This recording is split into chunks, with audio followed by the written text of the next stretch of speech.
எல்லாருக்கும் வணக்கம். Welcome back to ஆரவின் யோசனைகள். நான் உங்கள் ஆனந்தி. ஸோ, இப்போ ரீசென்ட்டா ஜான்வரி 2026ல ஒரு நியூ லான்ச் வந்திருந்துச்சு. ChatGPTலருந்து. ChatGPT ஹெல்த்ன்னு சொல்லி ஒரு புது ஃபீச்சர வந்து யுஎஸ்ல லான்ச் பண்ணியிருக்காங்க. ஸோ, நம்ம அத பார்ப்போம். அது ஏன் இப்போ லான்ச் பண்ணியிருக்காங்க? அதோட இம்பார்ட்டன்ஸ் என்ன? இதனால ஃபியூச்சர்ல நமக்கு என்ன ரிஸ்க்ஸ் வரலாம்? அது எல்லாத்தையுமே இந்த வீடியோல பார்க்கலாம். இப்போ வந்து டெக்னாலஜி ரொம்ப ஃபாஸ்ட்டா டெவலப் ஆயிட்டு வர பீரியட். முன்ன கூகுள் சர்ச் இன்ஜின் அந்த மாரி ஃபியூ சர்ச் இன்ஜின்ஸ் இருந்தது. அதுக்கப்புறம் யூடியூப் ஒரு டைம்ல பீக் ஆச்சு. இப்ப ஏஐ அது ChatGPT, Gemini எதுவா வேணா இருக்கலாம். ஆ நமக்கு ஏதாவது ஒரு டவுட் இல்ல ஏதாவது ஒரு தெரிஞ்சுக்கணும் அப்படின்னா, நம்ம முதல்ல போறது ஆன்லைன் தான். ஏன்னா, அது நமக்கு ஃப்ரீயா கிடைக்குது. ஈஸியா ஆக்சஸ் பண்ண முடியல. இப்போ அன்லிமிட்டட் ஜிபி டேட்டா சர்வீஸ்லாம் இருக்கிறதுனால நமக்கு வந்து ஆன்லைன்ல சர்ச் பண்றதுன்றது ரொம்ப ஈஸியா போச்சு. இப்ப அது ஒரு படி மேல போய் ஏஐல வந்துருச்சு. ஸ்கூல் குழந்தைங்க, இல்ல காலேஜ் போறவங்க அசைன்மென்ட்க்கு, எஸ்ஏக்கு அந்த மாரி யூஸ் பண்றாங்க. அப்புறம் ஆஃபீஸ் போறவங்க அவங்களோட பிரசன்டேஷன் ரெடி பண்றதுக்கோ, இல்ல ஏதா ஒரு அம் அம் நாலேட்ஜ கெயின் பண்றதுக்கோ, அதுக்கெல்லாம் யூஸ் பண்றாங்க. இப்போ அதெல்லாம் தாண்டி ஒரு விஷயத்துக்கு எல்லாருமே யூஸ் பண்றாங்க அப்படின்னா, ஸ்கூல் குழந்தைங்களா இருக்கட்டும், ஆஃபீஸ் போறவங்களா இருக்கட்டும், பெரியவங்களா இருக்கட்டும், ஒரு காமனான விஷயம் கேட்கறது என்னன்னா, ஹெல்த் ரிலேட்டடான கொஸ்டின்ஸ் தான் கேட்கறாங்க. இப்ப எனக்கு தலை வலிக்குது, அதுக்கு என்ன காரணம்? எனக்கு கால் வலிக்குது, இப்ப நான் இந்த டயட் ஃபாலோ பண்ணணும். அதுக்கு என்ன பிளானு? அப்படின்றதுலருந்து, தன்னோட மென்டல் ஹெல்த் வரைக்கும், ஒரு தெரப்பியா கூட யூஸ் பண்றாங்கன்னு நான் ஒரு சில ஒரு சில ஆர்டிகல்ஸ்ல படிச்சேன். ChatGPTல ஜெமினி இதெல்லாம் அவங்க பர்சனல் தெரப்பிக்கு யூஸ் பண்ணிக்கிறாங்கன்ற மாரியெல்லாம் கூட சொல்லியிருந்தாங்க. இதெல்லாம் பார்க்குறப்போ ரொம்ப வியப்பா இருந்தது. என்னன்னா, அம் இதெல்லாம் நம்ம என்ன நம்பிக்கையில அதில போய் சர்ச் பண்றோம்? யாருக்கும் தெரியாதுன்னா, இது பிரைவசி மெயின்டெயின் பண்ணுவாங்கன்னா, அம் உங்கள மட்டும் சொல்லல, நானும் தான். நானுமே எனக்கு ஏதாவது ஒரு சின்ன பிரச்சனையிலேருந்து பெரிய பிரச்சனை வரைக்கும் முதல்ல சர்ச் பண்றது ஆன்லைன்ல தான். அது இப்போ ChatGPT இல்ல Google எதுல வேணாலும் இருக்கட்டும். எதுலயா ஒண்ணுத்துல போய் சர்ச் பண்ணுவேன். இல்ல YouTubeல போட்டு பார்ப்பேன்.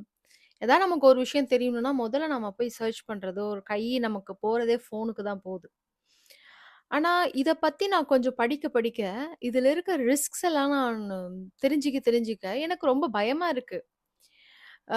என்ன ரிஸ்க் என்ன மாரி வரலாம்? அதெல்லாம் நம்ம பின்னாடி பார்ப்போம். ஏன்னா சிலர் வந்து இதுல ரிலேஷன்ஷிப் அட்வைஸ்லருந்து நெறைய வந்துருச்சுங்க. ஆப்ஸு, சர்ச் பிளாட்ஃபார்ம்ஸ் அதெல்லாம் நெறைய வந்துருச்சு. நெறைய கொஸ்டின்ஸ் எழுது. நெறைய டிஸ்கஷன்ஸ் போது. இப்போ நம்ம மட்டும் இல்ல. ஏஐங்கிறது ஹெல்த் கேர் இண்டஸ்ட்ரிலயுமே இப்ப நெறைய காமனா யூஸ் பண்றாங்க. ஆம் ஒரு ஒரு ரிப்போர்ட் படிக்கிறதுக்கோ, இல்ல ஒரு ஸ்கேன் டாக்குமெண்ட் ரீட் பண்றதுக்கோ, இல்ல ஒரு டாக்குமெண்டேஷன் ரெடி பண்றதுக்கோ, இதுக்கு எல்லாத்துக்கும் ஏஐ வந்து ரொம்ப ஹெல்ப்ஃபுல்லா இருக்கு. நெறைய ஜாப்ஸ இனி ஃபியூச்சர்ல ரீப்ளேஸ் பண்ணும் அப்படியெல்லாம் கூட சொல்றாங்க. ஆனா நான் ரொம்ப வொரி பண்றது என்னன்னா, இதுல இருக்க ஒரு பெரிய ரிஸ்க் தான். ஆ நான் ஒரு ரீசென்ட்டா ஒரு ஃபியூ நியூஸஸ்லாம் பார்த்தேன். அதெல்லாம் பார்க்கறப்ப தான், எனக்கு இதோட பயம் ரொம்ப அதிகமாச்சு. என்னன்னா, இது ஃபாரின்ல நடந்தது. ஒரு 60 இயர் ஓல்டு மேன். அம் அவர் படிச்சவர் தான். நல்ல நாலேட்ஜபிள் பெர்சன் தான். அவர் வந்து ChatGPT கிட்ட வந்து பேசியிருக்காரு. இப்ப சால்ட்டு நம்ம தான் YouTubeல Instagramல நெறைய ரீல்ஸ் வருதே. ஒவ்வொரு பொருளுக்குமே எ எ ஒரு சைட் எஃபெக்ட்ஸ்ன்றது எவ்வளவோ சொல்றாங்க. ஒரு நம்ம நார்மலா யூஸ் பண்ற உப்புலருந்து, சர்க்கரையிலருந்து எல்லாத்துக்குமே சொல்றாங்க. எதுவா இருந்தாலும் அளவா யூஸ் பண்ணிக்கிட்டா ஓகே தான்ன்றது தான் என்னோட கான்செப்ட். பட் அந்த மேல் வந்து என்ன பண்ணியிருக்காருன்னா, ChatGPTல போயிட்டு இந்த மாரி சால்ட்டோட சைட் எஃபெக்ட்ஸ் இல்ல அதோட ப்ராப்ளம்ஸ் எல்லாம் பார்த்துட்டு, அதுக்கு அல்டர்னேட்டா என்ன யூஸ் பண்ணலாம் அப்படின்னு சொல்லிட்டு கேட்டிருக்காரு. அது கேட்கிறப்போ அது என்ன சொல்லியிருக்குன்னா, சோடியம் புரோமைடு அப்படின்ற ஒரு சப்ஸ்டன்ஸ யூஸ் பண்ண சொல்லிருக்கு சால்ட்டுக்கு அல்டர்னேட்டா. அந்த மனுஷன் வந்து அது பேச்ச கேட்டுட்டு ஒரு 3 மாசம் அத தொடர்ந்து வந்து இன்டேக் எடுத்துக்கிட்டாரு. சால்ட்டுக்கு பதிலா அது ரீப்ளேஸ் பண்ணி எடுத்துக்கிட்டாரு. எடுத்ததும் ஆ புரோமிசம்ன்ற ஒரு கண்டிஷன் அவருக்கு டெவலப் ஆயிருக்கு. பட் அவருக்கு வந்து சஸ்பெக்ட் என்னன்னா, தன்னோட நெய்பர் வந்து தன்னோட டேப் வாட்டர்ல வந்து அம் கன்டாமினேஷன் பண்ணிட்டாருன்றது தான் அவளோட இனிஷியல் ஸ்டேஜ்ல இருந்த தாட்டா இருந்தது. பட் டாக்டர்ஸ் இதெல்லாம் சர்ச் பண்ணிட்டு, இவரோட கண்டிஷன் பார்த்துட்டு, இவரோட இன்டேக்ஸ் எல்லாம் நோட் பண்ணி, அவங்க கண்டுபிடிச்சது என்னன்னா, இவர் வந்து ப்ரோமிசம் அப்படின்னு சொல்லிட்டு ஒரு ஹிப்னோசிஸ் ஸ்டேஜ் வந்து டெவலப் ஆயிருக்கு. அது எதுனாலன்னா, ஜஸ்ட் பிகாஸ் இந்த ChatGPT சால்ட்டுக்கு பதிலா சோடியம் புரோமைடுன்ற ஒரு சப்ஸ்டன்ஸ ரீப்ளேஸ் பண்ண சொன்னதுனால. இது ஒரு கேஸ். இன்னொரு கேஸ்ல ஒரு 14 இயர் ஓல்டு டீனேஜர் வந்து சூசைட் பண்ணிக்கிட்டாரு. அது கேரக்டர் ஏஐ அப்படின்ற ஒரு இது சொல்லலாமான்னு தெரியல. கேரக்டர் ஏஐன்ற ஒரு ஆப் யூஸ் பண்ணி, அது வந்து அது அ நெறைய மூவிஸ்ல இருக்க கேரக்டரா அத தன்னை அஸ்யூம் பண்ணி நம்மகிட்ட பேசும். சம்திங் லைக் தட் நான் படிச்சேன். அம் அவர்கிட்ட பேசி, அவருக்கு வந்து சூசைட் பண்ணிக்கிற அளவுக்கு வந்து அது மோட்டிவேட் பண்ணியிருக்கு. இதுல மெயினா ஏஐல இருக்கிற பிரச்சனை என்னன்னா, ஏஐ வந்து தான் சொல்ற பதில ரொம்ப கான்ஃபிடென்ட்டா சொல்லும். நெறைய எக்ஸ்பெர்ட்ஸ் என்ன சொல்றாங்கன்னா, ஏஐ வந்து ஹாலு ஹாலுசினேட் பண்ணிக்கும்னு சொல்றாங்க. அதாவது அம் நம்ம கேட்கிற கொஸ்டினுக்கு நமக்கு ஏத்த மாரி ஒரு ஆன்சர் குடுக்கும். இல்ல கற்பனையா ஒரு ஆன்சர் குடுக்கும். இல்ல இல்லாத ஒரு ஆன்சர குடுக்குன்ற மாரிலாம் கூட சொல்றாங்க. இது ஒரு பெரிய ரிஸ்க். அப்புறம் நம்ம இப்போ ஒரு ஒரு டயட் பிளானோ, ஒரு நியூட்ரிஷன் பிளானோ, இல்ல மென்டல் ஹெல்த் ரிலேட்டடா ஒரு கொஸ்டினோ கேட்குறோம் அப்டின்னா, அது வந்து நம்ம ஒரு சர்ஃபேஸ் லெவல்ல வச்சுக்கணும். அது வந்து கம்ப்ளீட்டா நம்ம டோட்டலா வந்து ட்ரஸ்ட் பண்ணி ரிலை பண்ணக்கூடாது. எதுவா இருந்தாலும் ஒரு எக்ஸ்பர்ட் ஒப்பீனியன் இல்ல ஒரு டாக்டர் ஒப்பீனியன் வந்து நமக்கு கன்ஃபார்ம் தேவ. ஒரு ப்ரொஃபஷனலோட ஒப்பீனியன வந்து எப்பயுமே ஒரு ஏஐயோ, ஒரு யூடியூபோ, ஒரு சர்ச் இன்ஜினோ வந்து ரீப்ளேஸ் பண்ண முடியாது. அதுதான் ட்ரூத். ஏன்னா, இப்போ உங்களுக்கு ஏஐ இதெல்லாம் வரதெல்லாம் வந்து ஒரு ஜென்ரலான அட்வைஸ். பட் நீங்க ஒரு டாக்டர் கிட்ட போறீங்கன்னா, உங்களோட பெர்சனல் ஹிஸ்டரிய அவங்க பார்ப்பாங்க. பெர்சனல் மெடிக்கல் ரிப்போர்ட்ஸ பார்ப்பாங்க. உங்களுக்கு ஏத்த மாரி ஒரு கஸ்டமைஸ்டு பிளான அவங்க குடுப்பாங்க. உங்க ஹெல்த்துக்கு ஏத்த மாரி, உங்க ஹெல்த் கண்டிஷன்ஸ்க்கு ஏத்த மாரி அவங்க குடுப்பாங்க. பட் ChatGPTன்றது அப்படி இல்ல. அம் மத்த எந்த ஏஐ பிளாட்ஃபார்மும் அந்த மாரி இல்ல. 3 வந்துட்டு, நீங்க சின்ன சின்ன விஷயத்துக்கு வந்து ஒரு மைனர் இஷ்யூக்கு வந்து ஒரு ஒரு ஒப்பீனியன் எடுத்துக்கிறது பிரச்சனை இல்ல. பட் பெரிய பெரிய விஷயத்துக்குமே நீங்க அத ரிலை பண்ணியிருக்கிறது வந்து, ரொம்ப தப்பான விஷயம் நான் சொல்லுவேன். நீங்க ஹாஸ்பிட்டல்ல போய் கேட்கணும். நான் முன்ன சொன்ன மாரி தான். ஃபர்ஸ்ட் பாயிண்ட்ல சொன்ன மாரி தான். ஹாஸ்பிட்டல்ல போய் ஒரு ப்ரொஃபஷனல் அட்வைஸ நம்ம எடுத்துக்கணும். 4த் வந்து, அம் இதுல வந்து ரிஸ்க் அசஸ்மென்ட்ன்றதே இல்ல. அது வந்து இது உங்களுக்கு எவ்வளோ தூரத்துக்கு பாதிப்பு குடுக்குன்றத வந்து அது யோசிக்காது. அது தனக்கு இருக்கிற டேட்டாலருந்து ஒரு நீங்க கேட்கிற கேள்விக்கு ஏத்த மாரி ஒரு ஆன்ஸர குடுக்குமே தவிர, இதுல இருக்க ரிஸ்க் அசஸ்மென்ட் அதெல்லாம் அது பெருசா கன்சிடர் பண்ணிக்காது. உங்க உடம்புக்கு அது எவ்வளோ தூரத்துக்கு பாதிப்பு தரும்ன்றதெல்லாம் வந்து, அது பெருசா வந்து அவங்க மைண்ட் பண்ணிக்க மாட்டாங்க. அந்த ஏஐ பிளாட்ஃபார்ம்ஸ்லாம். 5த் வந்து இப்போ இவ்வளோ உயிர் போயிருக்கு. இவ்வளோ பேர் ப்ராப்ளம்ஸ் ஃபேஸ் பண்றாங்க.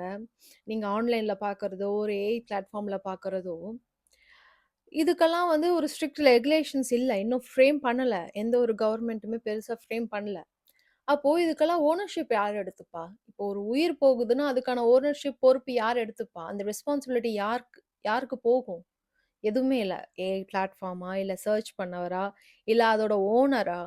நீங்க என்னதான் ஒரு கம்பெனிய சூ பண்ணலாம். இல்ல பெனால்டி கேட்கலாம். சம்திங் என்ன வேணா பண்ணலாம். பட் அங்க ஒரு உயிர் போயிடுச்சு. அதுக்கப்புறம் நம்ம போயிட்டு அங்க பேசுறது வந்து எவ்வளோ தூரம் கரெக்ட்டா இருக்கும்னு தெரியல. இன்னொன்னு அது ஓனர்ஷிப்ன்றது வந்து இவங்க தான் ஓனர்ஷிப். இவங்க தான் அதுக்கு வந்து ஃபுல் ரெஸ்பான்சிபிள்ன்னு சொல்லிட்டு நம்ம யாரையுமே கை காட்ட முடியல. இப்ப இருக்கிற இந்த ரூல்ஸ் அண்ட் ரெகுலேஷன்ஸ்ல.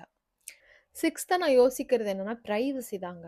பிரைவசின்றது ரொம்ப இம்பார்ட்டன்ட். இப்ப இருக்கிற இன்டர்நெட் உலகத்துல, இன்டர்நெட் பீரியட்ல பிரைவசின்றது ரொம்ப ரொம்ப இம்பார்ட்டன்ட். ஸோ, தனக்குன்னு ஒரு சர்க்கிள்குள்ள தன்னோட பெர்சனல்ஸ வச்சுக்கணும். அதுல ஃபினான்ஷியல் ஒரு பக்கம் நம்ம பெர்சனலா எவ்வளோ பிரைவசியா வச்சிருக்கணுமோ, அதே அளவுக்கு ஹெல்த்துக்கும் நம்ம இம்பார்ட்டன்ஸ் குடுத்து, அ நம்ம பிரைவசியா வச்சிருக்கணும். அப்புறம் மெடிக்கல் டேட்டாஸ் இதெல்லாம் வந்து நம்ம ஆன்லைன்ல இல்ல இதெல்லாம் பப்ளிஷ் பண்றப்போ, அது தப்பான நபர்கள் கையிலயோ, உங்க எனிமி கையிலயோ போச்சுன்னா, அத அவங்க ரிட்ரைவ் பண்ணாங்க அப்டின்னா, அந்த அளவுக்கு யார் யோசிப்பாங்கன்னு தெரியாது. பட் இன்கேஸ் யோசிச்சாங்கன்னா, உங்க டீட்டெயில்ஸ் லீக் ஆச்சுன்னா, உங்களுக்கு தான் லைஃப் த்ரெட்டனிங் ஆகும். So B mindful. நமக்கு ஃப்ரீயா கிடைக்குது, நம்மளால ஈஸியா ஆக்சஸ் பண்ண முடியுதுன்றதுனால, நான் ஆரம்பத்தில சொன்ன மாரி, ஒரு நாளைக்கு மட்டும் ChatGPTல 230 மில்லியன் பீப்பிள்ஸ் ஒரு நாளைக்கு மட்டும் சர்ச் பண்றாங்க. ஹெல்த் ரிலேட்டடான கொஸ்டின்ஸ்க்கு. ChatGPTய யூஸ் பண்றாங்க. ஸோ இத நோட் பண்ண ChatGPT என்ன பண்ணியிருக்காங்கன்னா, ஹெல்த்ன்னு சொல்லி ஒரு ஃபீச்சர வந்து அவங்க வந்து ChatGPTல இன்ட்ரோடியூஸ் பண்ணியிருக்காங்க யுஎஸ்ல. இந்த ஜான்வரி மந்த். போன மாசம் 2026ல. ஸோ அது அதில அவங்க நெறைய ஃபீச்சர்ஸ சொல்றாங்க. உங்களோட மெடிக்கல் ரிப்போர்ட்ஸ வந்து நீங்க அப்லோட் பண்ணி, நீங்க வந்து அதோட சம்மரிய எடுத்துக்கலாம். அதே மாரி உங்களோட மெடிக்கல் ரிப்போர்ட்ஸ நீங்க சப்மிட் பண்ணி, நீங்க வந்து நெக்ஸ்ட் டாக்டர் அப்பாயின்ட்மென்ட்ஸ்ல என்னென்ன கொஸ்டின்ஸ உங்க டாக்டர் கிட்ட கேட்கணுன்றத நீங்க ஃப்ரேம் பண்ணி வாங்கிக்கலாம் ChatGPT ஹெல்த் கிட்ட இருந்து.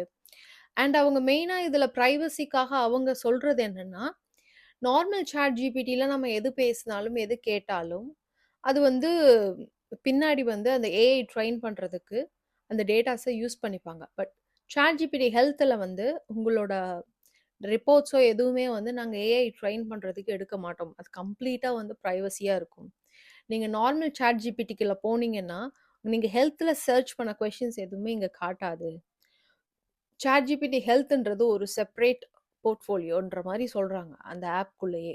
அது மட்டும் இல்லாம உங்களோட fitness apps like my fitness pal இல்ல ஆப்பிள் ஹெல்த்தா இருக்கட்டும். இந்த மாரி நெறைய அம் ஃபிட்னஸ் ரிலேட்டடான ஆப்ஸ் இருக்குல்ல. இதெல்லாம் வந்து நீங்க ChatGPT ஹெல்த்தோட சிங்க்ரோனைஸ் பண்ணலாம். ஸோ நார்மலா நமக்கு ஒரு கொஸ்டின் வரும்ல. இதெல்லாம் ஜென்ரலா வருது. நமக்கு வர ஒரு சஜஷனோ, ஒரு பிளானோ இதெல்லாம் ஜென்ரலா வருதுன்னு சொல்றாங்கல்ல. அத அவாய்ட் பண்றதுக்கு, இப்ப நீங்க உங்களோட மெடிக்கல் ரிப்போர்ட்ஸ், உங்களோட ஃபிட்னஸ் ஆப்ஸோட சிங்க்ரனைஸ் பண்ணீங்க அப்டின்னா, அது உங்கள மானிட்டர் பண்ணி, உங்களோட பேட்டர்ன மானிட்டர் பண்ணி, உங்களுக்கான பெர்சனலைஸ்டு பிளான்ஸ குடுக்கும் அப்டின்னு சொல்றாங்க. இதெல்லாம் எவ்ளோ தூரத்துக்கு வந்து பாசிபிள் இல்ல எவ்ளோ தூரத்துக்கு வந்து பெர்ஃபெக்ட்டா நடக்குதுன்றது இன்னும் தெரியல. ஏன்னா இப்ப தான் யுஎஸ்ல லான்ச் பண்ணியிருக்காங்க. இனி தான் ஒவ்வொரு கண்ட்ரிக்கும் வரும். அம் அப்படிங்கிறப்போ, இதெல்லாம் எவ்வளோ தூரத்துக்கு பாசிபிள் அண்ட் பிரைவசி ரிலேட்டடா இவங்க சொல்றது, இதுக்கான ப்ராப்பர் ரூல்ஸ் அண்ட் ரெகுலேஷன் எந்த ஒரு கண்ட்ரிலயும் இல்ல. ஸோ, இது இதோட ஒரு பெனிஃபிட்ஸ் நம்ம எவ்வளோ தூரத்துக்கு வந்து ஆக்சஸ் பண்றோமோ, அப்போ அதே மாரி இதோட கான்ஸ் எவ்வளோ தூரத்துக்கு நமக்கு வந்து பாதிக்குன்றது இன்னும் தெரியல சரியா. அண்ட் அவங்க ஃபைனலா சொல்றது என்னன்னா, உங்களுக்கு ChatGPT ஹெல்த் வேண்டான்னு நீங்க நினைச்சீங்கன்னா, எனி டைம் டிஸ்கனெக்ட் பண்ணலாம். உங்களோட டேட்டாஸ் எல்லாம் அழிஞ்சிரும். அத நாங்க வந்து திருப்பி ஏஐக்கு ட்ரெயின் பண்றதுக்கு எந்த இடத்துலயும் ரிட்ரைவ் பண்ண மாட்டோம்னு சொல்றாங்க. But I don't know. I don't know. Um AI வந்து கம்ப்ளீட்டா ட்ரஸ்ட் பண்ணாதீங்க. அதுதான் இதோட பாசிபிள் சொல்யூஷனா இருக்க முடியும். இந்த இந்த டாபிக்ல. நீங்க மைனர் கொஸ்டின்ஸ் நான் முன்னாடி சொன்ன மாரி மைனஸ் கொஸ்டின்ஸ் கேளுங்க. அம் இல்ல உங்களுக்கு ஒரு டாபிக் தெரிஞ்சுக்கணும், அத பத்தின அவேர்னஸ் வேணும், இல்ல பிரிவென்ஷன் வேணும்னா அத பத்தி படிங்க. அதெல்லாம் எந்த தப்புமே இல்ல. பட் கம்ப்ளீட்டா டோட்டலா ட்ரஸ்ட் பண்ணி, அம் ஒரு ஒரு டிசிஷன் எடுக்குறீங்கன்னா, அது ப்ராப்பரா இருக்குமா? இல்லையான்றத தெரியாம, அ அதுல போய் விழுந்து உங்க லைஃப நீங்களே கெடுத்துக்காதீங்க. அது ஒண்ணு தான் மெயினான விஷயம். ஏன்னா ஹெல்த்ன்றது நம்ம லைஃப் ரிலேட்டடான ஒரு விஷயம். ஃபினான்ஷியலோ, மத்த ரிலேஷன்ஷிப்போ எதுவா இருந்தாலும் அது போனால் கெயின் பண்ணிக்கலாம். இல்ல அதுக்கான அல்டர்னேட்டிவ்ஸ் பார்க்கலாம். இல்ல அத தாண்டியுமே நம்ம சர்வை பண்ணுவோம். ஏதாவது ஒரு ரூபத்துல. பட் ஹெல்த்ன்றது ஒன்ஸ் போச்சுன்னா, அது ரொம்ப கஷ்டம். அதுக்கப்புறம் சர்வை பண்ண முடியாது. ஸோ ஜஸ்ட் அதுல மட்டும் கேர்ஃபுல்லா இருங்க. ஸோ ஃபைனலி ஆல்வேஸ் கன்சல்ட் அ டாக்டர். உங்களுக்கு ஃப்ரீயா வருது, ஆக்சஸபிளா இருக்குன்றதுனால நீங்க கம்ப்ளீட்டா இத ரிலை பண்ணாம, கொஞ்சம் காசு குடுத்தாலும் பரவால்ல. ஒரு ப்ராப்பரான மெடிக்கல் ஒரு ப்ரொஃபஷனல் அட்வைஸ எடுங்க. கன்சல்ட் பண்ணி. ஆ அப்புறம் அ use it wisely. Surface level search இல்ல அவேர்னஸ்க்காகவோ, பிரிவென்ஷன்க்காகவோ படிக்கிறது ஓகே. Completely fine. பட் என்ன ஏதுன்றது தெரியாம, அதோட ப்ராப்பர் ரிசர்ச் இல்லாம, ஒரு டிசிஷன் கம்ப்ளீட்டா ஏஐ மட்டுமே ட்ரஸ்ட் பண்ணி ஒரு டிசிஷன் எடுக்காதீங்க. It could be life threatening. இத பத்தி படிச்சு உங்ககிட்ட ஷேர் பண்ணணும்னு தோணுச்சு. புடிச்சிருந்தா வீடியோவ லைக் பண்ணுங்க, ஷேர் பண்ணுங்க, சப்ஸ்கிரைப் பண்ணுங்க. Thank you so much.